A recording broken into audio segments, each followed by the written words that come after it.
ഞാൻ എല്ലാരും പറയില്ല, തേച്ചിട്ട് പോകുന്നവരെല്ലാവരും. പക്ഷെ ശരിക്കും സ്നേഹിക്കുന്ന പുരുഷന്മാരും ശരിക്കും പുരുഷന്മാരെ സ്നേഹിക്കുന്ന പെൺകുട്ടികളും ഉണ്ട്.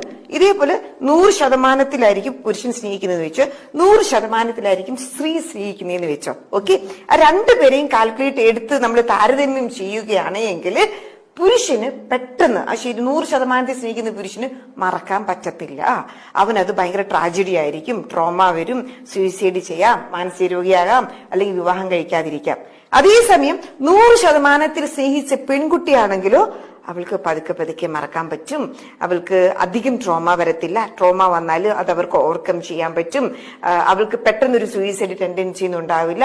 ഒരു ഡിപ്രഷനിൽ പോയാലും അവൾക്കത് മാനേജ് ചെയ്യാൻ പറ്റും. പെട്ടെന്നൊരു മാനസിക രോഗമൊന്നും വരത്തില്ല. അവൾക്കത് ഓവർകം ചെയ്യാൻ പറ്റും. മനസ്സിലായോ? 100% പുരുഷനെയും 100% സ്ത്രീയെ എടുത്താലും ഉണ്ടാകുന്ന ഡിഫറൻസ് ഇതാണ്. ഇവർക്ക് മാനേജ് ചെയ്യാൻ പറ്റും, അതായത് ഓവർകം ചെയ്യാൻ പറ്റും. പുരുഷന്മാർക്ക് ഓവർകം ചെയ്യാൻ പറ്റില്ല.